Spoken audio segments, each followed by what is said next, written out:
all for being here today. My name is Lisa Buffo. I'm the founder and CEO of the Cannabis Marketing Association. We are the hosts of the upcoming Cannabis Marketing Summit, June 21st through 23rd in Denver, Colorado. And today's webinar, our intention is to help connect you with the editors of the Cannabis Press, have you ask questions, have you learn from them directly about how to best work with them and partner with them, how to get your story covered, and really how can a rising tide raise all ships in this industry, given the tough times we're in, the tough times we've been in, the road we've got ahead together. So we need a lot more open conversations about what that looks like, how everyone can work together, given how busy everyone is and how much pressure everyone's got these days to keep their businesses afloat and running, and for all of us to do our own jobs. This discussion is a preview of a panel we're actually going to be doing live in June at the Cannabis Marketing Summit in Denver. So we will drop a link about the event, but that is, like I said, June 21st through 23rd. Our whole theme for the summit is around doing more with less, scaling sustainably. So we're acknowledging the fact that cannabis marketers, cannabis businesses have historically had small budgets and a very wide range of scope of what it is they're supposed to do and accomplish for their businesses, in addition to small teams and all the regulation and hurdles that we come across in the cannabis industry. We all know this. So partly why I'm so excited about this panel is because press is one of the ways in which marketing and communications broadly has a bit more of an open channel. Our right to speak to the press is protected by the First Amendment. There are ways in which we can leverage media and our own stories that you cannot do in traditional advertising per se. So there is a partnership there. There's really a lot to dive into, but I want to turn it over to Kim from Proven Media. But I also want to mention before I do that we are going to be live tweeting. We will be on Instagram stories. We will be engaging with all of you. So please tag us at Canna Marketing and at Cannabis Marketing Summit. Please tag the editors and their publications today as you're listening and learning today. Would love to see your insights. Of course, we're in marketing, so we're going to reshare. We're going to create some engagement and some buzz online. So please engage with us there. We'll be talking about it. And we've got a lot to jump into. So Kim, I'm going to pass it off to you, and I will see you all on the other side. If you have any technical issues, please message Emily directly, one of our hosts, and we will help you out. All right. Thanks, Kim. Thank and you. Everybody. Thank you. Hi, everyone. I'm Kim Prince. I'm the founder of Proven Media. And I want to give a huge shout out to Lisa and Emily for starting the Cannabis Marketing Association and giving us an opportunity to really bring these editors to all of you today. My firm, we do primarily public relations. We do marketing communications. Sadie Thompson is on the call as well. She's our senior publicist. She's the one who put this all together for us. If any of you in the audience are like me, in the group kind of knows this, I am really honored to be with this group of editorial experts in the cannabis industry. Media is changing all the time. It's a challenging time in cannabis and it's a challenging time in media. So as Emily said, what we really want to do today is connect you and the audience with these top-notch editors and reporters that cover the cannabis industry. Again, this is coming from an editorial slant, not necessarily an advertising slant. One of the things we try to take pride in doing is understanding how to approach these editors, how to work with these editors, how to create, forgive me because it's a buzzword which I never try to use, but sustainable relationships with these media outlets, because they need your support as much as we need them to tell our story. So I'm going to let everyone introduce themselves. I do want to start out by saying we had a couple pre-meetings on this, and one of the things that I think is important to understand for our audience is that media, they are businesses. They need to be sustainable. They have a profit and loss they have to look at. They have wages, they have salaries. So really today we want to just understand how we can create these partnerships that allow the media to survive and thrive, and therefore further the messages of each one of you with your new products, your launches, your company news, et cetera, et cetera. So with that said, again, this is a teaser to the in-person Cannabis Marketing Summit in Denver in June. So thank you everyone for being here. When we do the in-person, you will have an opportunity to meet these editors and have one-on-ones with them in the media room. But in the meantime, I'm going to do a quick, let you know who's on this panel, and then I'm going to have you introduce yourselves. In no particular order, they're all amazing at the top of the editorial game in cannabis.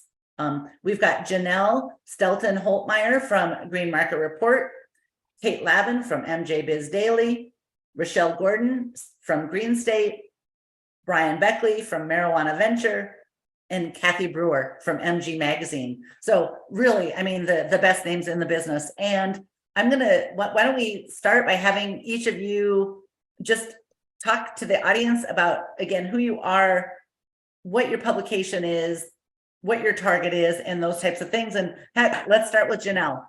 Okay. If you're ready, let's go. All right. I'm Jenel Stelton-Holtmeier. I'm the managing editor of Green Market Report. So I am the gatekeeper for all of the information that goes out. So I'm the person you have to get through. We're primarily focused on the financial news and any news that's related to cannabis businesses and how their financials turn out. So we cover profiles. We're really focused on leaders. Our audience is made up of decision makers and entrepreneurs in the industry. And we also do a lot of smaller events. We call them summits that are usually about 200 people regionally. And we're looking to build relationships to support that as well on key targets. I could go on, but that's a nice high level introduction. Wonderful. Yeah, you do wonderful reporting. We've watched you guys grow from a startup. It's been a fun journey watching you go. Kate, you want to hop in next? Sure. My name is Kate Lavin, and I am the magazine editor at MJBiz. In addition to MJBiz Magazine, there's MJBizDaily, which is the daily news site, and MJBizCon, which is our annual event that happens every fall in Las Vegas. And it's a professional event for business to business in the cannabis industry. Wonderful. Thank you, Kate. Sure. Rachelle. Hi, Rachelle Gordon. I'm the senior editor at Greenstate.com. We are a primarily digital publication with quarterly print 4 times a year. We are owned by Hearst Newspaper Group, so we are distributed in various Hearst newspapers, starting with the San Francisco Chronicle. That's where it all began. And we are more consumer facing, targeting both people within the culture, but more so the canna curious, people who maybe could benefit from some accessible and authoritative information on cannabis that's also approachable. I've been in this space for 7 years and recently took over at Greenstate, and very excited to be here. Thank you, Rachelle. Super excited to have you as well. Brian, tell us a little bit about yourself. Hi, I'm Brian Beckley. I'm the managing editor of Marijuana Venture magazine. We are a privately owned independent national business magazine focused on the cannabis industry. Our readership is primarily industry professionals. In fact, we target license owners as our primary audience. So we are a business magazine and don't do a lot of consumer news. We like to consider ourselves a resource for growers and retailers. So we tell the stories and try to cover the trends and latest things within the cannabis industry. Wonderful. So funny, all these editors are so humble, and they're all very, very not telling any of their personal stories, but we're going to get to that. What brought them to these media outlets? I'm super excited to introduce Kathy from MG. She is very well versed in editorial, and she's got some great ideas. Go ahead and introduce yourself. Hi, I'm Kathy Brewer, the editorial director at Incunabulum Limited, which is the parent company of MG Magazine and CBD Today. We are primarily print.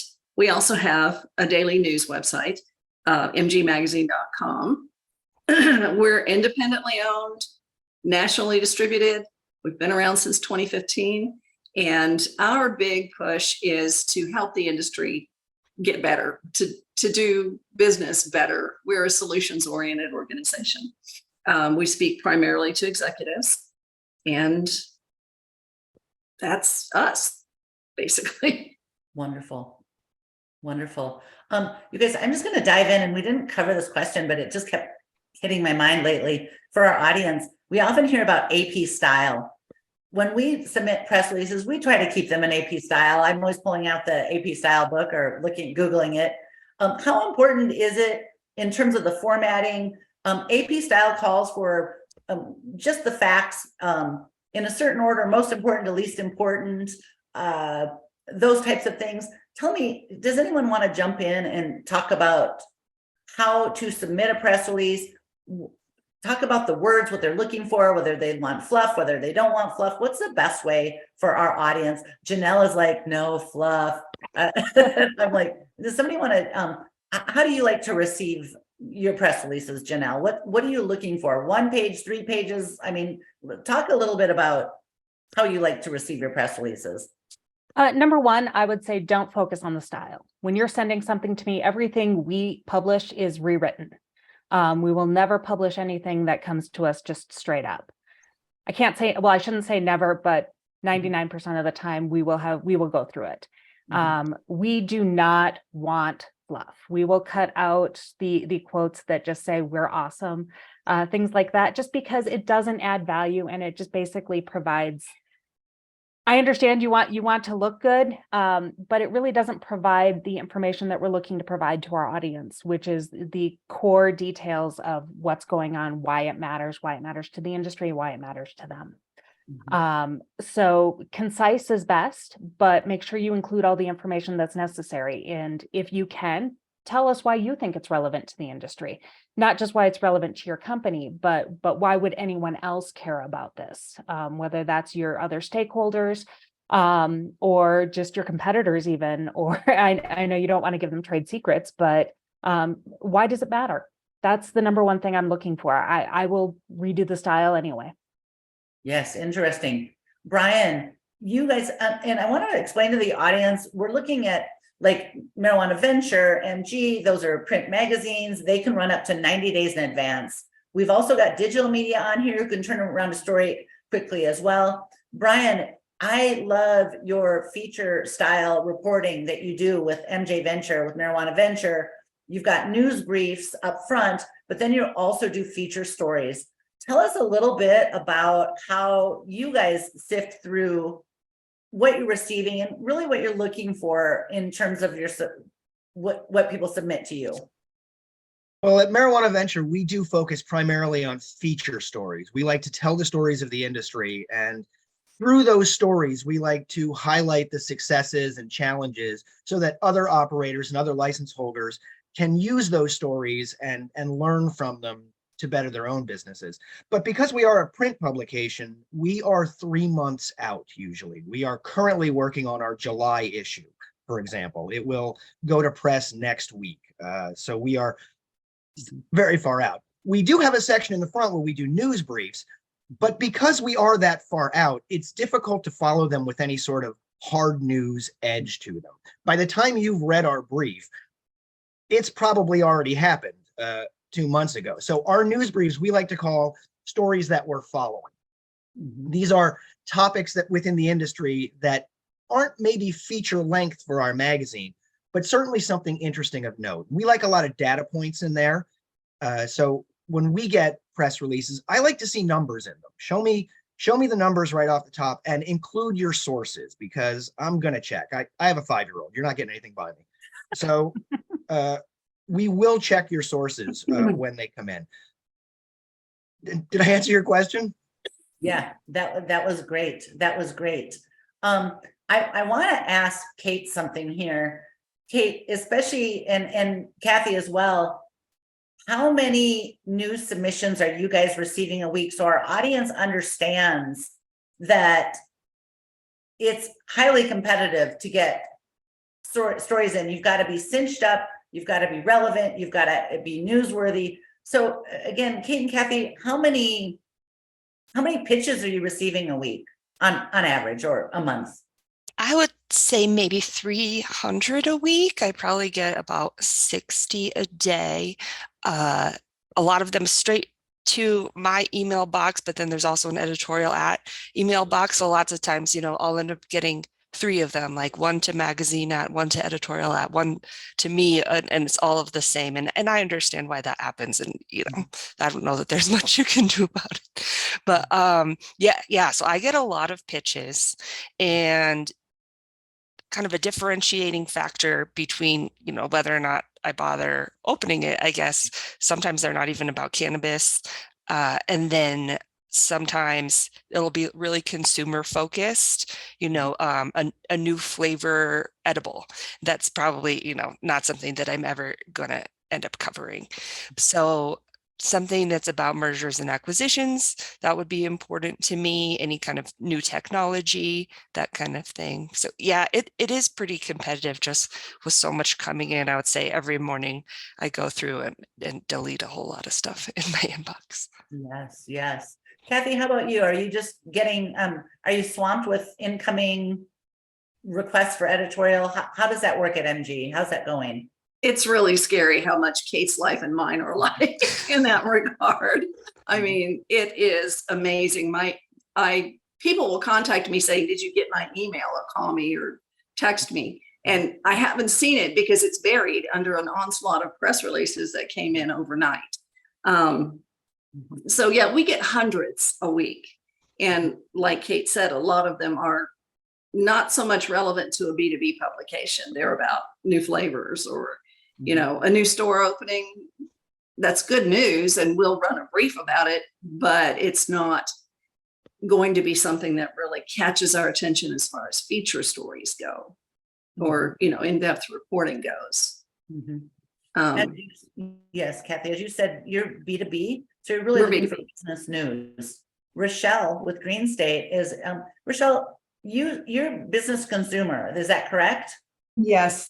Tell us a little bit. And Rachelle's really, I love her story. She's worked her way up from a freelancer to being are you senior editor at this outlet for Hearst, which is one of the largest publishing companies in the country. Tell us a little bit about what you're looking for, what makes a press release or a news alert stand out for you as you're looking for consumer news. I really like things that are different and unique. A new flavor of something, while that's cool, how does it really set you apart, right? And we want things that are different and engaging. If it's going to be something that's more original, that's really exciting. For example, right now we're starting to get a lot of pitches about Pride Month, and we really like that type of content. So people who are combining education and awareness and advocacy, that's something that's interesting to me. A new store opening that's a little targeted. We're more broadly focused on the nationwide industry. So things that could really resonate with a wider audience, as opposed to just something that's targeted in one very specific location. That's also going to get bonus points in my book. Nice. Let me ask, this is a fun question, and anyone can jump in here, but what is the one thing that will make you instantly delete a press release or instantly a company that's submitting news? Does anyone want to jump in and talk about what not to do? Don't spell my name wrong. I know, I have to always double check yours too. Yes, I realize it's not the normal spelling, but if you haven't taken the time to check my name, which is in my email address, odds are I'm not going to take your press release seriously. Yes, absolutely. Give us some indication that you actually know who we are. I mean, there's a difference between all of us, even on this panel, and what our publications focus on. If you're sending a release to any of us that really is outside our sphere or outside our demonstrated areas of interest, it's a waste of everybody's time. Yes. Brian, you have any thoughts on that? I'll say the main thing for me that we will immediately dump an email is if it's consumer focused. We are not interested in your hot new strain. We are not interested in your new flavor of edible. Though at the same time, as Rachelle said, if we like a good man bites dog story. So I'm not interested in your new flavor of gummy, but there was a company recently that put out a ketchup, and that might get my attention because that's a little more interesting than just a new flavor of gummy. But as a business focused magazine, our audience are business people looking to read about businesses and learn something for their business. They are not concerned as much with your new flavors. So if you're sending me consumer focused news, it's probably getting deleted almost immediately. And I'm going to build on that. I know I already talked on this one, but with that, it's instead of telling us about the new gummy flavor that you're doing, tell us about the trends that you're seeing and which gummies are popular. Yes. Give us something that a business can use. Yeah. Tell us how you developed it, not just that it's there. Why did you choose this flavor? What drove you in that direction? Yeah, I think making sure that it's actually newsworthy is important. Just because it happened doesn't make it news. So make it interesting. I'm seeing that trend a lot lately, actually, where companies will send us a press release every other day just to get their name out there, because we do publish a news feed, which has the press releases that we receive that are germane in it. And I have seen 2 or 3 companies send me press releases almost every day for the past 2 weeks. Don't do it, people, really, because you're out your welcome. It's not necessarily the more the merrier in that case. In other words, use discretion when you're reaching out. Don't make up something so that you have an excuse to send your press release to get your name in the paper, so to speak. Yes. It works against you more than it works for you, because you That's what irritate. I'm kind of trying to get to is, people who think they just constantly pitch, and you're like, enough already, Yeah. Kate, again, with everything that you're juggling there, what is the one thing, that you would advise people maybe to stay away from if they really want to get your attention? Let me tell you, and this was not before I have you answer that, Kate, I just read it and I wish I could attribute it, speaking of attribution, but they said, don't create media relations, create media relationships. Related, Kate, how can someone create a relationship with you when they're competing against, 300 other pitches that week? Really, what are you looking for? Or what would you say just don't do if you want to create that relationship? That's such a good question. I'm glad you asked. Right in the magazine, at the end of several of the departments, we'll say, do you have packaging that you want to submit for this space? Write us at magazine@mjbizdaily.com. And so if someone writes me and says, hey, I think this would be something good to feature in Unboxed, which is the packaging area, or in company news, where we write a lot about M&A and financing deals and stuff like that, it really jumps out at me. Oh, you actually took the time to look at the magazine before you wrote me. And it seems so simple, but I really appreciate that. And yeah, same we have a section called industry players. That's people who got promotions, and I have to fill it every month. Sometimes there's not really great, promotions. And so if you have one of a high level person, a CEO, a CFO, I want it. I want to run it in there, because otherwise I'm going to fill it with something that maybe I'm not even that excited about. Yeah. Excellent. Can I piggyback on that for a second? Please. Absolutely. I just want to, I agree with Kate entirely on that. And one of the ways to build relationships with us, for example, is to know the magazine. Target a section in it. We have sections in our magazine repeatedly. They are there every month.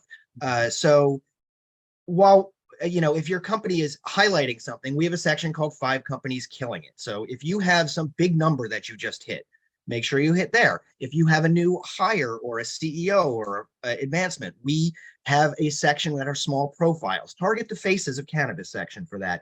And for me, always in the pitch your expertise, not your company. Don't pitch your product, pitch your expertise, because we're going to use you as a source probably on a story and not the story. I also, I have a folder in my email that says potential sources. And sometimes I'll get a pitch that's not interesting to me, but I'll put it in potential sources, because I know eventually I'm going to write about whatever it might be, retail in Oklahoma, something like that. And I'll go back and look in there and, oh, good. I saved this as a present for myself for later. Yes, absolutely. Gosh, we're getting a lot of great questions. We're going to have a Q&A in a few minutes, but we're getting some great questions going on here. I just love them. I'm going to stay a little bit in the kind of technical realm. We talked about for our audience, some of you are digital, some of you are print with digital options. So we've really got the gamut here from, you know, feature stories to covering mergers and acquisitions, so to speak. How much in advance do you want to be pitched for stories? And then Sadie had a question about what is the best way, like if 710 is coming up, what's the best way? How do we understand how to pitch you guys in enough time and then targeted towards any sort of special holiday or scenario? Anybody want to jump in on that? I could jump in if you don't mind. So I think for my brand, we're never really going to focus on specific products being sold on those days, but we are definitely interested in promotions or your sales angle or how, you know, you are trying to take advantage of that holiday. If you have a special 420 driven product or sales event, some event that you're having, we might come back and say, okay, tell us about that. Tell us how you're trying to drive people into your store, as opposed to, I don't know, all of these are 25% off. Mm-hmm. Yeah. Kathy, I wanted to ask you, how do you differentiate between a sales pitch and a news pitch? And also I want to direct that to Rachelle after you, Kathy, as well. And Jenel seems like she might have it. Sales pitches and news pitches, there is a difference there. A news pitch has relevance to the industry. It may talk about something that an award your company has won is a news pitch. Telling me you're having a sale on all extracts for 710, that's a sales pitch. Don't send me a list of products and their prices and who should use them and all that stuff, because that's a sales pitch, people. There's not much we can do with that. And we're not going to run that as a story anyway. That's a consumer oriented item. And it sounds like even Rachelle's not that interested in that kind of thing for her consumer publication. We know sales pitches when we get them, they talk about how wonderful the company is and how the company has, you know, surpassed all of its goals and has the best executive leadership in the industry and all this stuff. It's a sales pitch. It doesn't tell us anything that we wouldn't suspect you'd say, you know. Yeah. If you're going to hit us with news, try to make it something that people will be interested in outside your company. Just like in any other sales arrangement, when you're trying to sell an editor on a story, you want to let them know what's in it for them, not what's in it for you. Very good. You know, always ask what's in it for me from the other person's perspective. Very good point. And leading back to what Brian said, and our other panelists, like, know what section you're pitching, know what it's relevant to within that media outlet. Rachelle, you cover consumer. I know you get a boatload of pitches, especially because of your work for multiple outlets. And you often do gift guides or product feature guides. What in your mind takes it from a true editorial situation to over the top sales? And you're like, what are you looking for as you cover that consumer news? What do you differentiate between a sales pitch and a true something you'd really want to cover? Much like Kathy said, you know, there needs to be a benefit for the reader. It can't just read like a straight commercial. You know, Hearst has a very big ad and product sales team, and they would love to take any company's money to have an advertisement. So why should I just run your commercial, right? There should be value there for the reader. And when it comes to the gift guides and the buyer's guides, things like that, things that have a broader appeal, things that are available in more than one market are very, very helpful. You know, we love devices. We love multi-state brands, not to say that we wouldn't run something that is only available in California or Nevada or Massachusetts, but it certainly helps to have a broader appeal in that sort of sense. And then, yeah, just something that's different. You know, I've got a closet full of devices that people have sent me, But there's maybe only two that I actually really enjoy and engage with. So understand me and who I am in this space and what I would think would be interesting and what our readers would think would be interesting. That's something that I'm always looking for sure. Wonderful. You know, and we're gonna, I just want to shout out to the audience a little bit. Rachelle brought up the advertising department. This team crew that we have on this call, they are hardcore editorial writers, producers, etc. But I do want to express how important it is to support these outlets with your paid advertising dollars.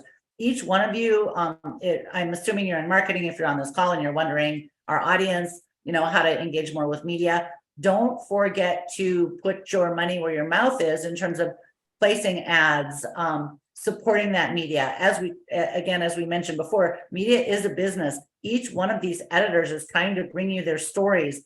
If you don't support back with advertising as much as possible, whether it's, it will make it harder for them to have the bandwidth to cover your news. So again, I just want to shout out to the audience. This is not a one-way street with media. You must support them in order that they can support you back. Somebody asked a question about pay to play. We'll jump into that a little bit later, but trust me, every editor and reporter on this call would much rather just do straight editorial than pay to play. But you know, each outlet has their own strategy and such, and you can reach out to the outlets to learn more about that. I want to get back to how to submit news again. What catches your attention? Jenel, let me ask you, you tend to cover stories on mergers and acquisitions, but tell me, how important are photos, or to any of you, how important are photos to your story? What kind of photos are you looking for? What's high res mean? Can I send you a really crappy blurry photo and you guys can make it work? Anybody? Yeah. For us, we're primarily digital. We don't have a print publication, although we're owned by Crane Communications, which has a bunch of city brands and other publications that often pick up our content. So digital is driven a lot of ways by visual. We do have art that's connected to every story we publish.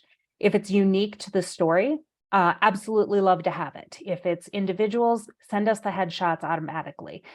Don't make us ask for a headshot if you're talking about a promotion, or if you're talking about something like that. Send us high res, which is 300 DPI. You'll see that in the stats there. Send us either a JPEG or a PNG. All those technical details. As a digital, we can downsize it, but for anything print, we can't upsize. Is one of the key things. So if you think it's too large a photo, find a way to send it to us. We'll make it smaller for our purposes. Don't hope for us to take something that's a small size and poor quality and be able to improve it. That we can do it to a point, but most of the time it's not worth our effort.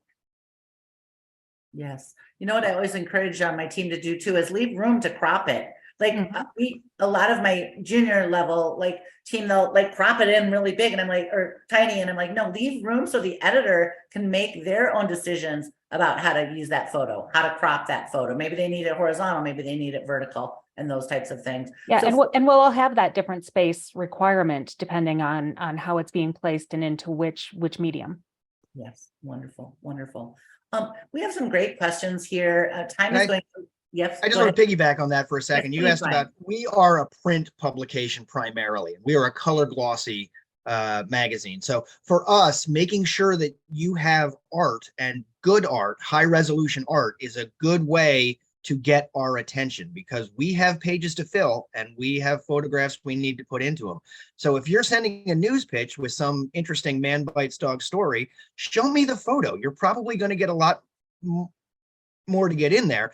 And in building those relationships, not just with other media companies, with press agencies, or with companies, when we ask for a high-res photo and you send us the same picture that you've just made bigger on Photoshop, we can tell that. And we're always astounded when people don't have high-resolution photos. We say, well, send us a high-res picture.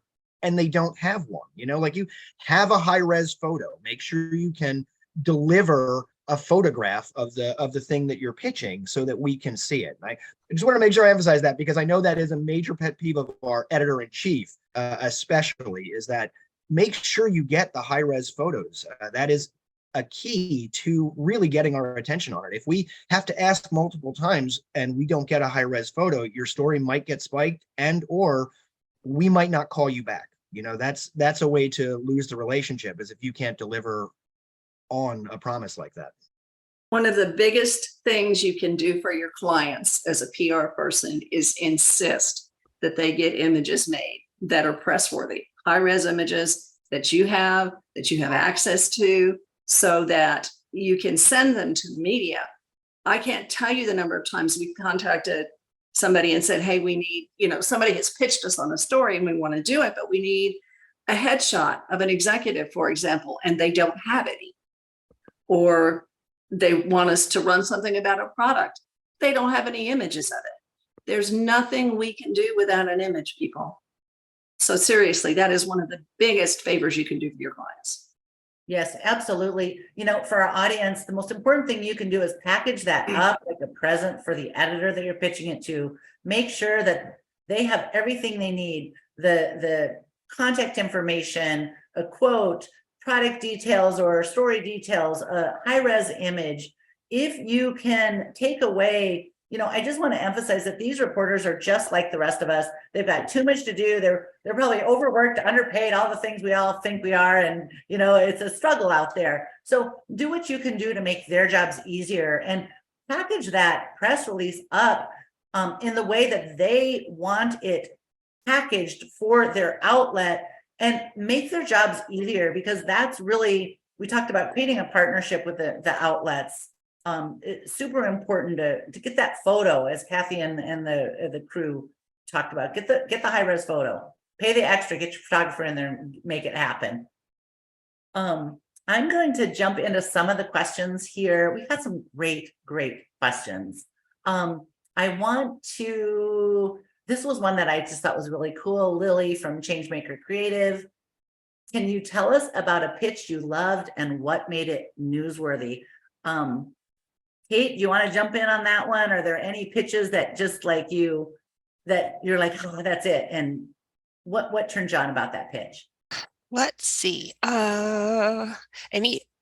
I already mentioned, if anytime someone comes to me and says, I think this would work really well in this specific department of your magazine, that is something I love. Also, if you've looked in the media kit and you see what our cover stories are going to be, several months out in advance, and you say, hey, I noticed that you're doing this issue on manufacturing.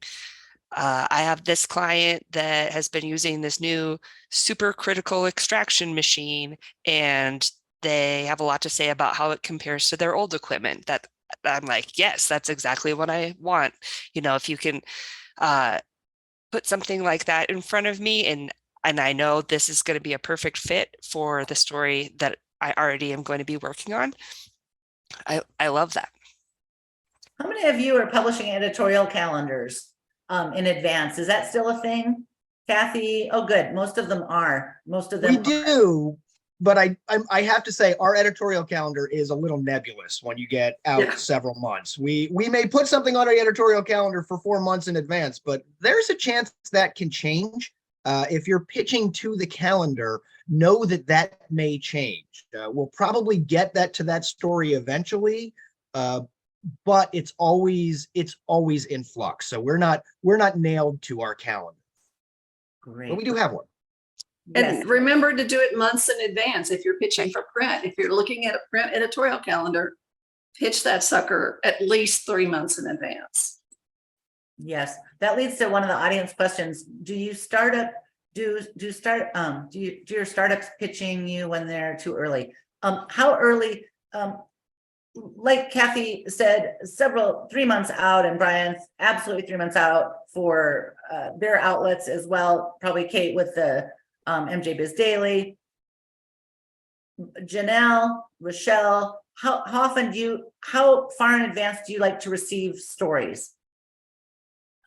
We turn and burn pretty quick, I'd have to say, unless it's like event specific. So, you know, for Pride, that's coming up fairly soon. So I've been getting pitches since the beginning of this month. 7/10, I'm sure I'll start getting a lot of pitches at the beginning of June. But some stuff, you know, it's happening pretty fast, and we really like the quick hits. You know, for example, someone in the chat asked, and we talked about it just now, what pitches have we liked? That Kiva thing that we mentioned earlier with Fat Burger with the ketchup. We got that under embargo, I think 2 days before it happened. We ended up running it and it did really, really well. So if you have something breaking, you know, feel free to send it over. We do have somewhat of a lead time for other stories. So things that have a little bit more staying power, we'd certainly welcome, but anything that's a quick hit, we're into that too. Great. Yeah, and I have to agree with that. We have it depends on the story. If it's something that is that quick hit, we definitely can turn it pretty quickly. 2 days in advance, 1 day in advance even helps us to build that. And we can usually get that. However, going back to also the question of which pitches have you enjoyed, the pitches I like best, I don't have an example from Green Market Report off the top of my head, but from one of my prior jobs, it's when people are willing to talk about the tough stuff. So we had one that wanted to talk about how they turned their company around after going through a bankruptcy. It's not something a lot of people want to talk about because you get the buzzwords and things like that are like, oh, no, it wasn't a challenge. It was a lesson or an opportunity for learning. It's like, great. What did you learn? How did you learn it? I want to hear those details. That'll take a little bit longer. And so, but if you're willing to talk about a tough story like that with your business, love to share that kind of thing, because that's something everybody can learn from. And it really sets you apart as being able to share a success in that way. Wonderful, wonderful. Brian, did you have any thoughts about that at all in terms of the story that you love? I just want to jump on what I like when I get pitches. One of the things that gets to me is I love localization. I was a newspaper reporter for 20 years before I moved into the cannabis media space. And at community newspapers, they always teach you to localize a national story. If there's something going on nationally that people are talking about, you can usually find a version of that in your community. And we do the same thing in the cannabis industry. If there's a major trend out there in the business world, localize it for the cannabis industry for me. We get a lot of pitches now on AI and how that's working, and that's one of them. One of the ones I liked was last year I wrote a story about the supply chain, when the supply chain issues were racking the industry in general, business in general. I got a pitch from somebody about how it was affecting their business in the cannabis industry, and I used that as a jumping off point to do, I think, a 2-part series on the cannabis supply chain and how it was being affected. So again, tell me your expertise, and we'll talk about your company in the story. You'll get your plugs in there, but it's about the larger issue that I want to hear. And again, I like data. Show me the numbers. Yes, very interesting. Yes, Kate. I wanted to mention one really easy way to get your clients some press would be when a new market is, about to experience some kind of change, like Minnesota, for example. If you send us an email and say, I'm the biggest retailer in Minnesota, I have the top flower brand in Minnesota, and our CEO would be willing to talk about what this is going to mean for our business, that's a really, you're doing me a favor. So I don't have to go out and find somebody in Minnesota if you come to me. And yeah, sorry, Jenel, it looked like you had something. No, you're fine. Well, and building off of, I saw a question pop up that was asking Kate how to get on your subject matter expert list. We have one of those too. Reach out, share your name, share your contacts, share who it is, tell us what your expertise is, as Brian has been reiterating. If you tell us about who you are and let us make the decision on whether you would be a good source for any story that we might be working on, whether you know it or not, reach out to us, send us an email, tell us that information. I have sent so many emails that say, that doesn't work for me right now, but I will consider you for a story down the line.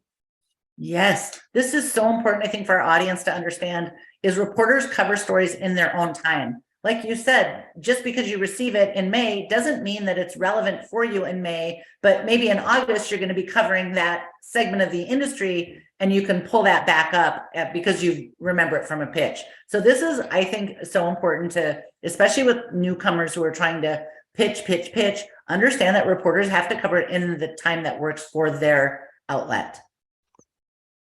A couple things, you know what, we're running out of time, but real quick, and then we're gonna close up with a little discussion about artificial intelligence.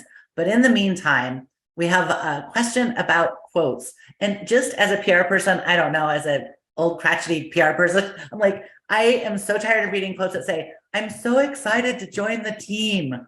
You know, how many, it's just like so bland. What are you guys looking for in quotes from when you receive, what makes a quote stand out to you besides just, I'm so excited, you know, type of a quote? Is there anything that jumps out at you? Don't Details. tell me how excited you are because I don't care.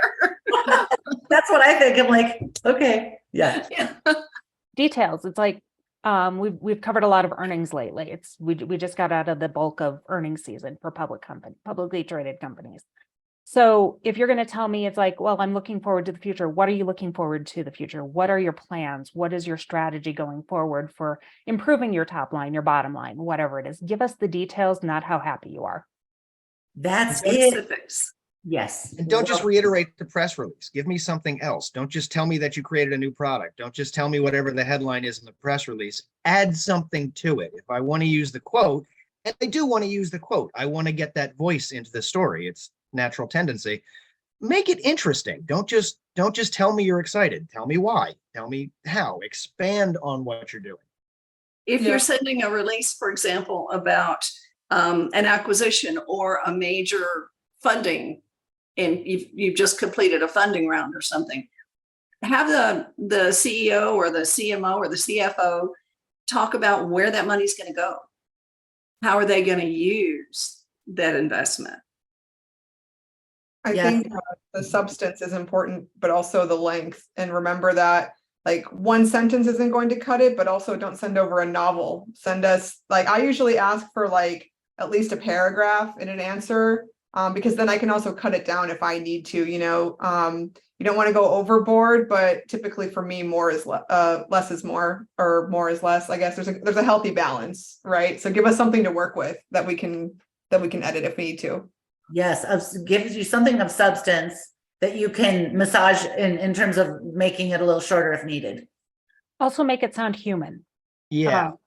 I've gotten so many quotes that are just very abrupt, very over formalized in a sense. Make it sound like it's a human talking. Yes, yes. Don't squeeze in that clause about how it's the number one, this and that in the quote. People don't do that. We can tell.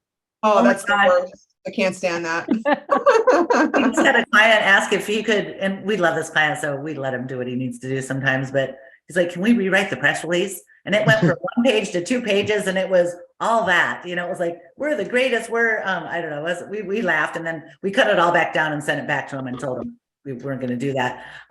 You guys, we could go on. Like, I love media. I love, and again, our whole goal is to make sure that media does survive. Like, we need the press. They perform a very important function in our society. One of the things that we're all looking at, and I'm going to turn this to Rachelle because I loved what she said about it, but I want to talk a little bit about a tool that that has been, you know, brought forth with artificial intelligence. And even as a PR firm, we're like, oh, you mean I can write that press release in, 30 seconds instead of 3 days? The press, most of these reporters are savvy enough to know when it's an authentic, well-written story and when it's just produced from your chatbot app. Related, we very strongly believe in using tools, but we also believe in providing quality content and quality stories. Rachelle said to me, and I won't, sorry, I'm putting words in your mouth, but she's like, I can tell 9 out of 10 times, more or less is what she said, when I get a story that's AI generated. Let's talk about AI. As I said, we might even do a whole nother press thing about AI, how to handle it. But again, this is a Meet the Cannabis Press today. Rachelle, why don't you take the lead on the AI conversation and talk to our audience about really why you would suggest not just doing, a chatbot press release. To your point, it is true. We can see it, right? Like, we're not idiots. We can tell if it's been AI'd, and so I think that the difference is that when it's written by a person, there's nuance, right? There's substance, there's opinion, there's feeling.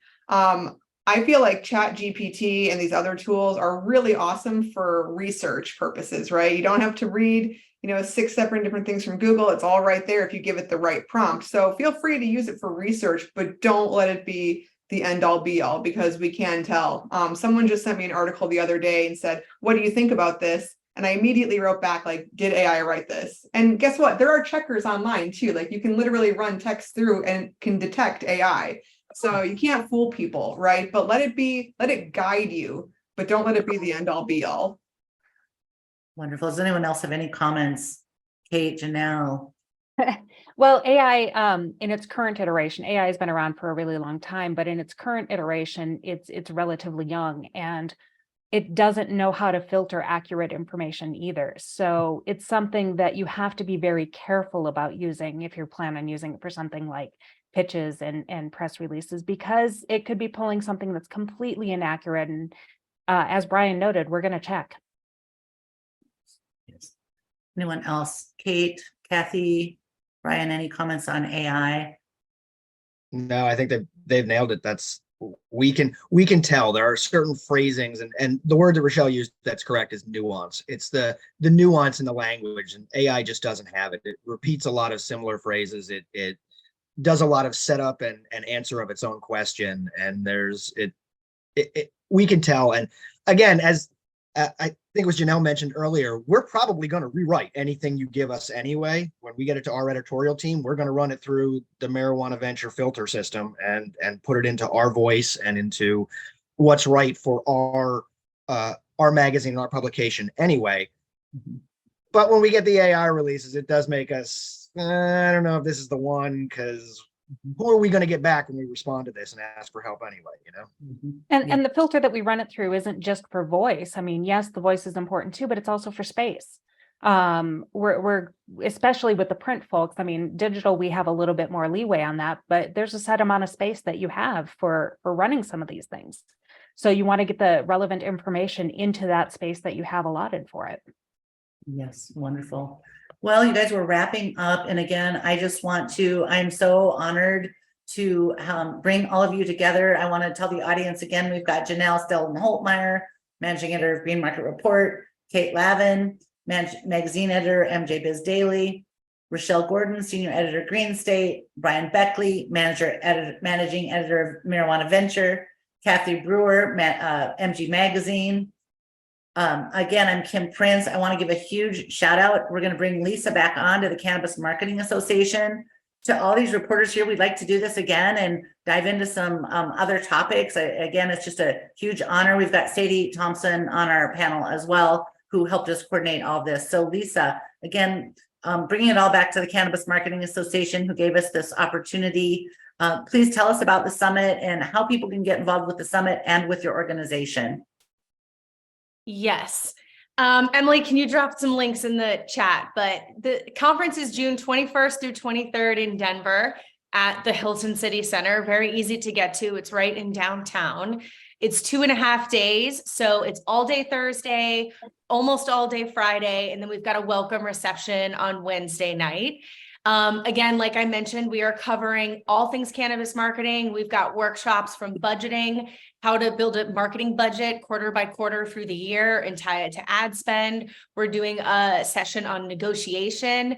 We're doing a session on the state of cannabis SEO. We'll be talking about retail design. So we're talking about all the different areas of cannabis marketing, but we're also particularly looking on how to give marketers deeper skill set and how to actually improve the skills in the workplace that are going to help them, in addition to understanding these concepts as well as what is going on in the industry. We have a discount code for you if you sign up today, Partner 75 for $75 off. And I will say, if you, everyone who purchases a ticket to the summit gets a free entry to our CMA 7's marketing awards. So really what we do at CMA is our whole mission is around bringing a positive perception to cannabis and its consumers. But we believe that by empowering the communications professionals to do their 9-to-5 jobs better, all of you who touch the public, that's how we as an industry can move that needle. So in our day-to-day, through our membership and through our conference, we have sessions like this. We talk about those marketing best practices, but our award show is really kind of the other side of that coin of what is that example of marketing work and communications work that is effective, but also advances the image of cannabis. So we want to set a higher standard for that and really see what that is. So you'll get a free entry if you're a CMA member and if you have a ticket to the summit, but that show itself is on our closing lunch on Friday. Breakfast, lunch, and coffee and tea are all included in the price of your ticket.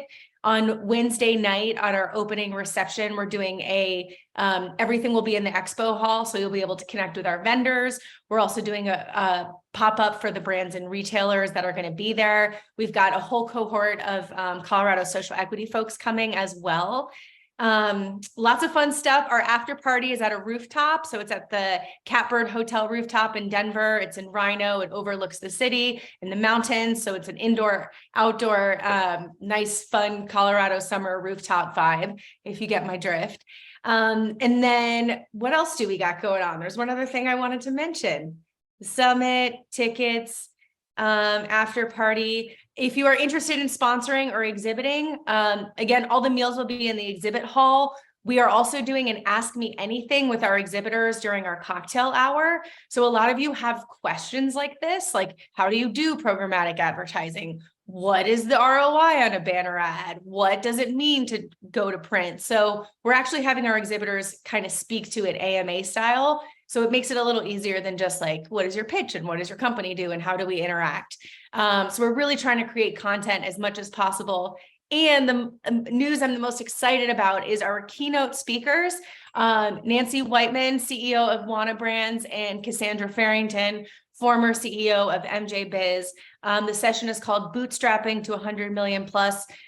These women are powerhouses in the industry. They completely bootstrapped their companies and sold them for $100 million to $300 million with no outside funding over the course of a decade in Colorado in the earliest days of this industry. To me, that should be on every magazine cover. So we want to talk about it and understand how they did that. What are the marketing decisions? What were the management decisions? How do you do that? We all want to know. So that's going to be our keynote. We're going to have a fireside chat with them and be asking them those questions. So come to the summit. It is the best value. If you were going to take a marketing course, it would cost you 10 times as much. You would not have the networking. You get to pick and choose your sessions and meet with folks and connect with vendors. And we're going to have a lot of fun. So we'll drop some links for that. Again, and we're going to do our award show. If you have any questions, reach out to our team, summit@marketingcannabis.org. We will send you all the recording of this webinar in the next week. We'll edit this and send it out. So if you didn't get a chance to see it live or you caught it at the end or want to send it to your colleagues, we'll have all of that for you. And thank you to Kim and Sadie from Proven Media. They have been so helpful. They are our agency of record here at CMA and at the summit. And big virtual round of applause to Kathy and Brian and Kate and Jenel and Rachelle, who are going to turn this webinar off and open their inboxes to 60 more pitches. And hopefully they're higher quality now that we've talked about this. So I read photos. And photos. 300 DPI. I put a list on Twitter and Instagram for everybody. So I hope you guys really got some value out of this today. And to all the editors on the call, thank you so much for your time and sharing your insight. I know how busy you all are. So thank you. Thanks to you guys as well. Thank you. Good to Thank see you for everybody. inviting And us. thanks for having us. Thanks, everyone. Thanks, everybody. See you in Denver.